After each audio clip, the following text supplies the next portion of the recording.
So what's really the purpose of life? If you can give an insight on that. Thank you.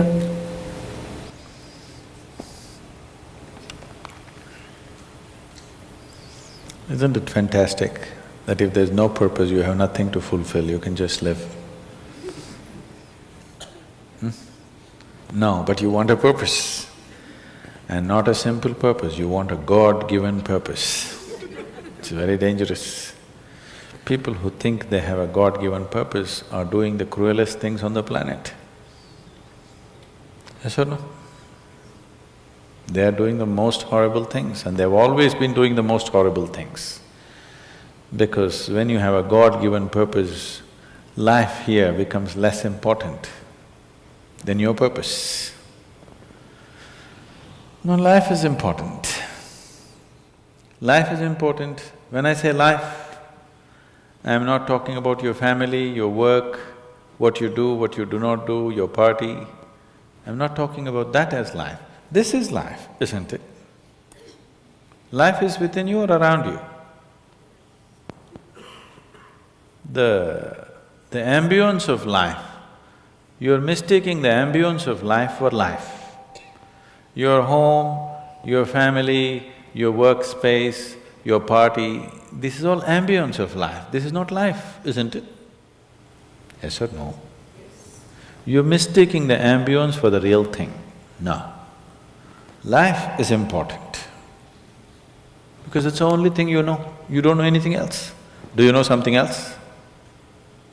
Rest is all imagined stuff, isn't it? The only thing is that this is beating and alive, and that's all there is. So is this important? It is of paramount importance. Not you as a person, that's not important. But you as a piece of life, it's very important. Because that is the basis of everything. When I say that is the basis of everything, the universe exists for you only because you are, isn't it? Yes or no? The world exists for you only because you are, otherwise it wouldn't exist in your experience. So, in every way, this is important. So what is the purpose for this?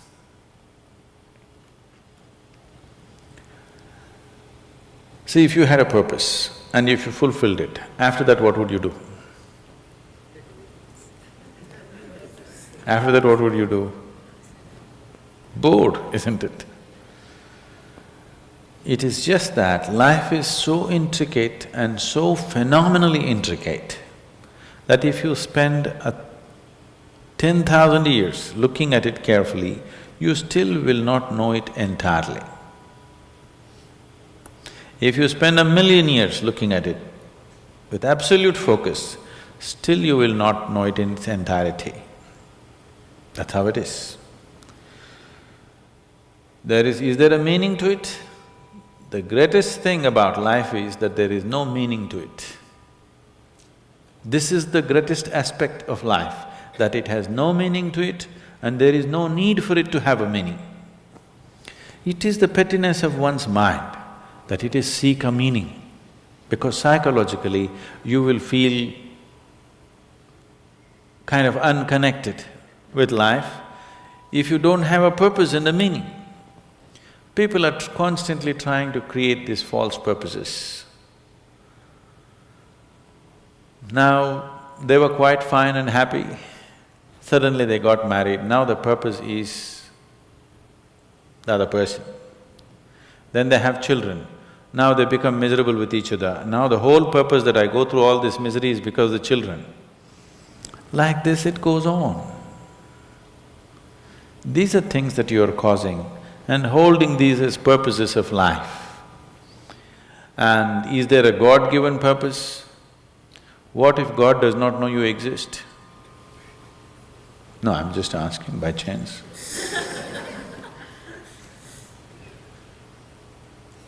I'm saying in this huge cosmos for which God is supposed to be the creator and the manager of this 100 billion galaxies, in that this tiny little planet and you, suppose he doesn't know that you exist, what to do?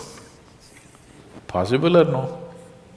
I'm sorry, I'm saying such sacrilegious things, But is it possible or no? What if he doesn't know that you exist? What if he doesn't have a plan for you? Suppose he doesn't have a plan for you, an individual plan for you. Don't look for such things. The thing is, the creation is made in such a way that creation and creator cannot be separated. Here you are a piece of creation, at the same time the source of creation is throbbing within you. If you pay little attention to this process of life, you would not need any purpose, it'll keep you engaged for 1,000,000 years if you want. There is so much happening. So much means so much unbelievable things are happening right here. If you pay enough attention, 1,000,000 years of existence, it'll keep you busy or more. Right now, the need for purpose has come because you're trapped in your psychological structure, not in your life process. Psychologically, your psychological structure functions from the limited data that it has gathered. Within that, it rolls. And right now, your thought and emotion has become far more important than your life, isn't it so? Isn't it so? So because of this, you're seeking a purpose as an escape from the trap that you have set for yourself. It is a trap set by you. You can easily come out of it. If the trap was set for you by somebody else, difficult to come out because they'll set the trap in such a way that you cannot come out, isn't it? I'm talking about life, not marriage, that's what I'm…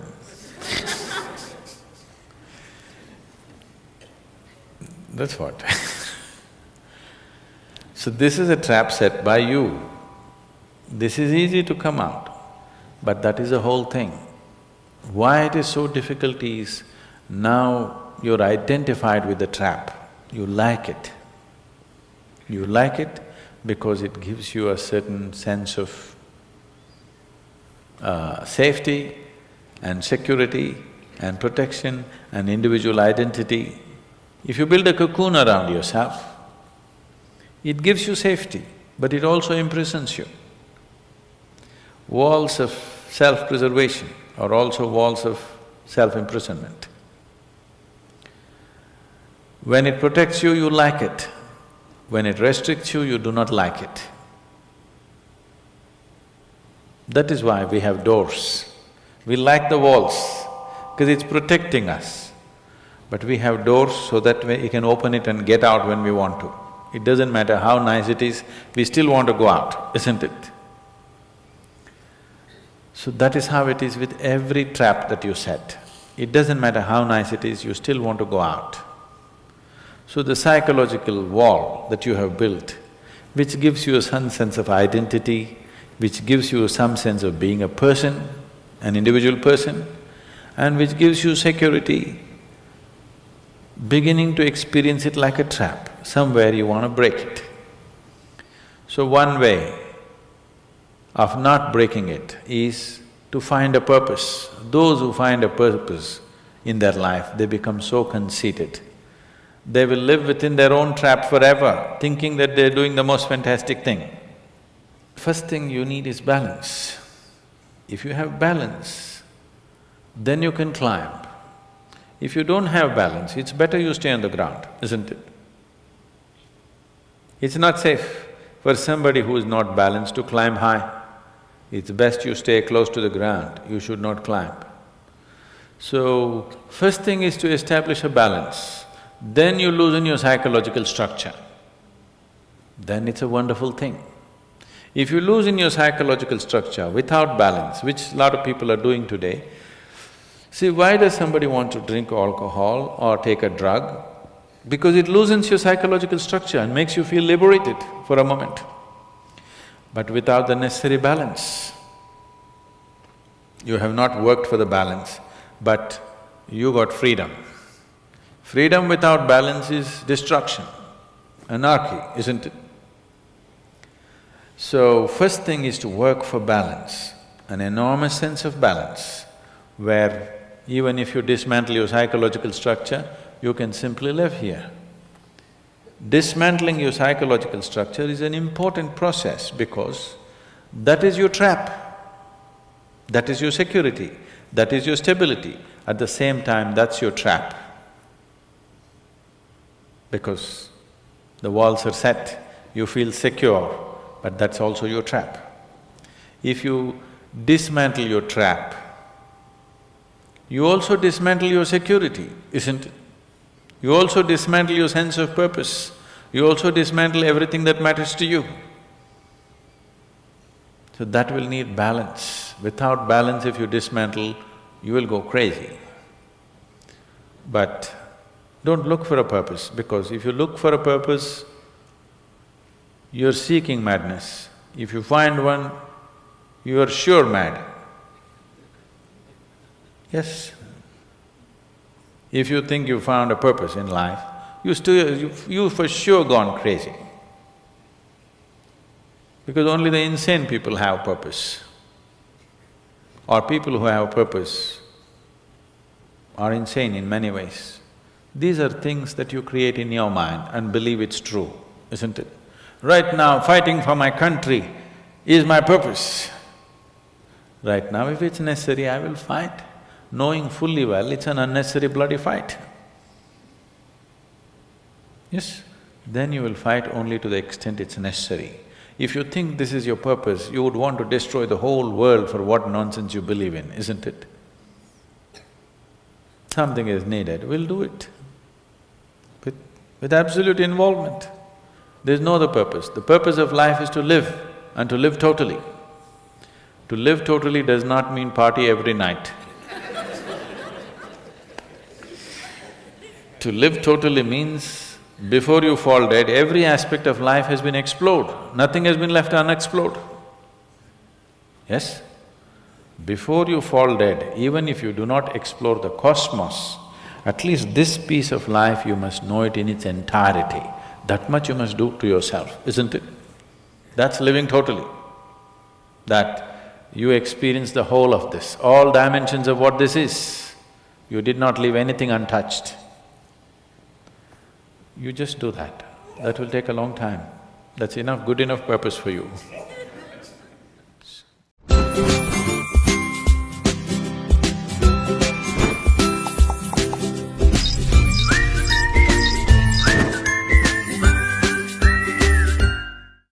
हमारा जीवन किस हद तक हमारे पुराने कर्मों का नतीजा है?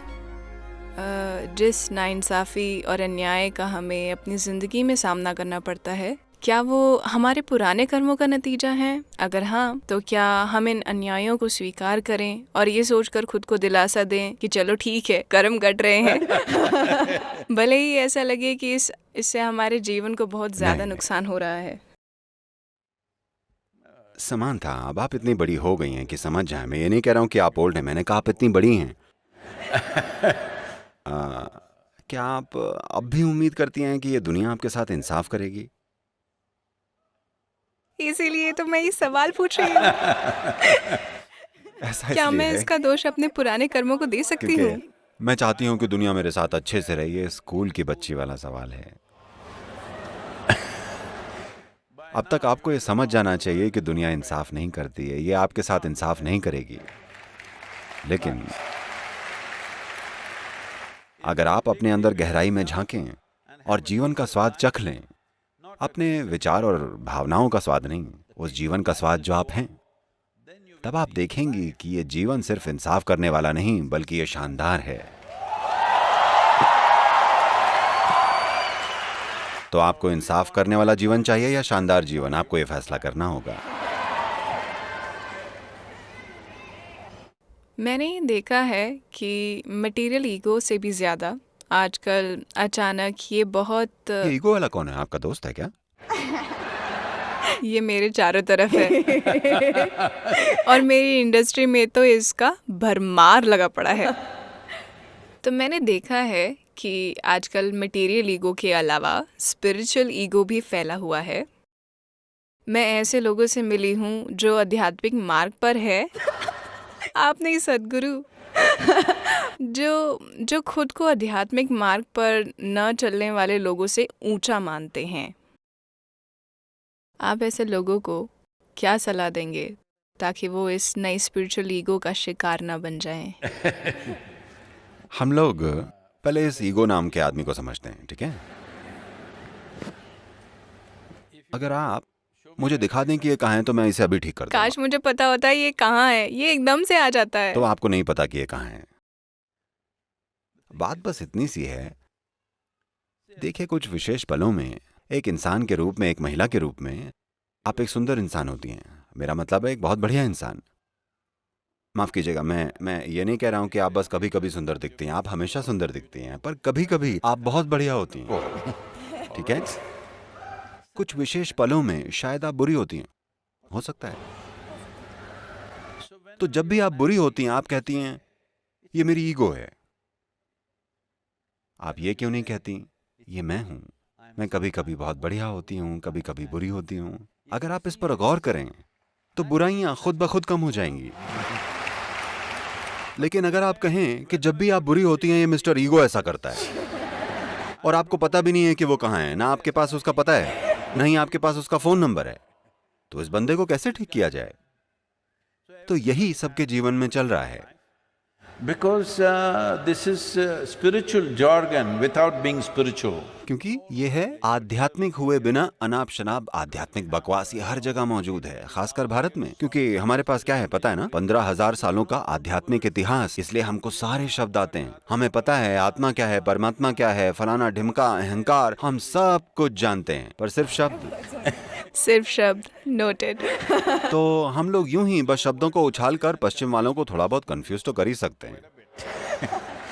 क्योंकि अगर आप इधर आए तो मुक्ति, शक्ति, ये वाला वो क्या क्या नहीं कह देंगे। मैं ऐसे बहुत सारे लोगों को जानता हूं जिन्होंने जाकर पश्चिम में आध्यात्मिक केंद्र स्थापित कर दिए हैं, खासकर अमेरिका में, क्योंकि उनको बस एक मंत्र आता है, बस एक मंत्र, असतोमा सद्गमय, इसी से वो पूरा केंद्र चला रहे हैं। तो दुर्भाग्य से आध्यात्मिकता कुछ मायनों में वहां पहुंच गई है। आध्यात्म वहां इसलिए पहुंच गया है क्योंकि समाज में इसकी जरूरत है और स्रोत उतने हैं नहीं। इसके चलते लोग यहां वहां ऐसी चीजें बना रहे हैं। ऐसा हुआ कुछ साल पहले, 15-16 साल पहले की बात है, और तब मैं अमेरिका में था। तब हमारे ऑफिस में किसी ने मुझसे कहा, सदगुरु आपको पता है कि हर रोज 1 लाख लोग गूगल पर आध्यात्मिकता शब्द टाइप कर रहे हैं। मैंने कहा ऐसा क्या? ये टाइप कीजिए, देखते हैं क्या आता है। क्या वहां हमारी कोई तस्वीर भी है या नहीं? उन्होंने आध्यात्मिकता शब्द टाइप किया, पहली चीज जो निकल कर आई वो थी मैक्सिको का एक स्पा। आप वहां गई हैं? नहीं, मैं वहां नहीं गई। और अगली चीज जो निकल कर आई वो थी उत्तरी कैलिफोर्निया में एक कॉल गर्ल। उसने वो सारे SEO सीख रखे हैं, हर चीज के लिए वो आध्यात्मिक आध्यात्मिक आध्यात्मिक लिखती है। उसने 108 बार वेबसाइट पर आध्यात्मिकता शब्द डाला हुआ था। आप आध्यात्मिकता लिखिए, नंबर 2 पर वो आएगी। मुझे लगा ये शर्मनाक बात है। हजारों सालों से कोई भी आध्यात्मिकता की बात हो तो लोगों ने पूर्व की ओर देखा है, पूर्व यानी भारत, इसका यही मतलब था। तो मैंने कहा हमें कुछ शुरू करना चाहिए, कोई आध्यात्मिक गेटवे। यानी अगर लोग कहें उनको आध्यात्मिकता खोजनी है तो उनको भारत की ओर देखना होगा, क्योंकि ये एक ऐसी संस्कृति है जिसने इस पर सबसे ज्यादा समय लगाया है।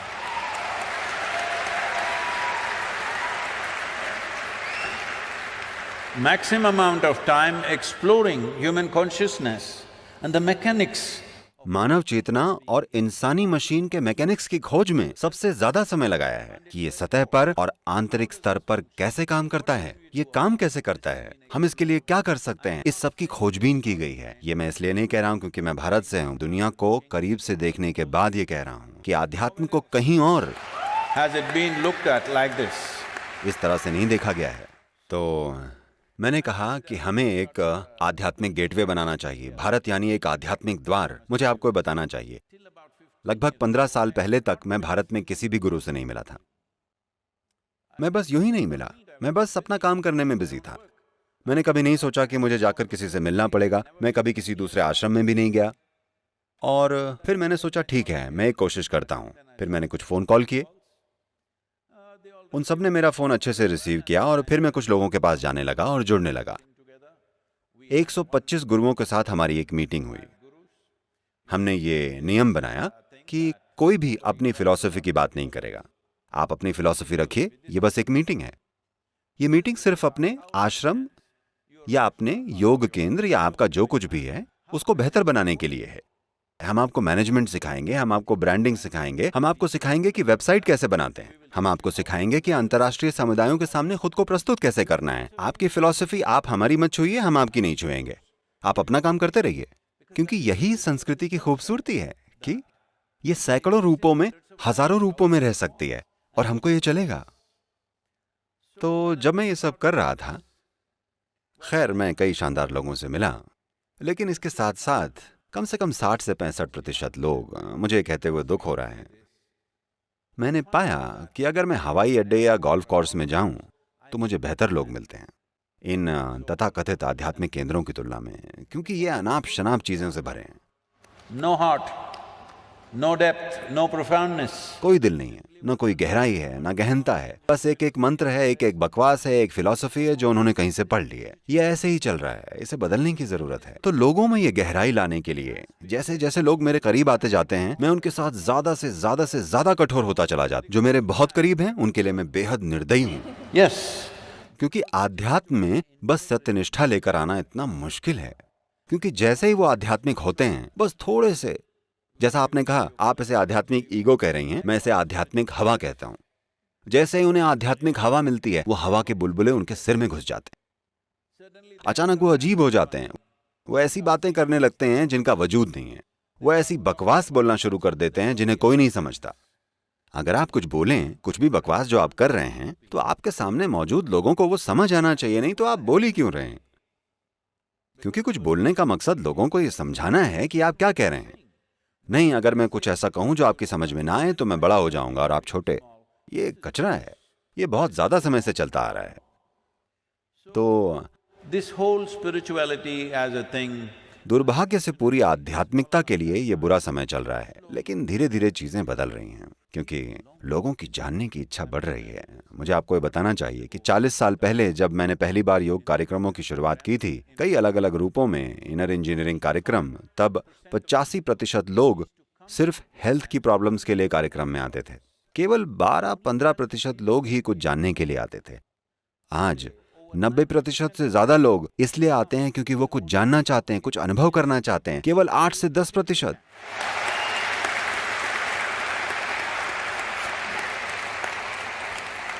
केवल 8 से 10% ही सेहत से जुड़े इश्यूज के लिए आ रहे हैं, जो कि इंसानी चेतना में एक बहुत महत्वपूर्ण बदलाव है। अब अगर इस ईगो वाली बात की बात करें तो ये एक चीज है जिसे हमें ठीक कर लेना चाहिए। देखिए, आपके अंदर सिर्फ एक इंसान है या दो?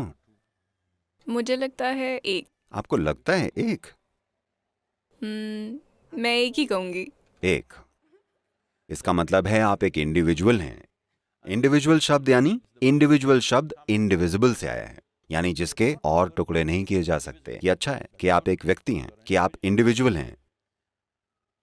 अगर आप दो हैं तो आप या तो स्किज़ोफ्रेनिक हैं या आप किसी के वश में हैं। psychiatrist or exorcist. या तो मनोचिकित्सक या ओझा को आना पड़ेगा। तो ये बहुत महत्वपूर्ण है कि हर कोई इसे समझ ले। आप आत्मा, परमात्मा, अहंकार, ये वो चीजों के बारे में मत बात कीजिए। आप इंडिविजुअल हैं, एक व्यक्ति हैं। आप किस तरह के हैं? क्या आप एक बहुत बढ़िया व्यक्ति हैं या एक बुरे व्यक्ति? बस इस एक चीज को फिक्स कर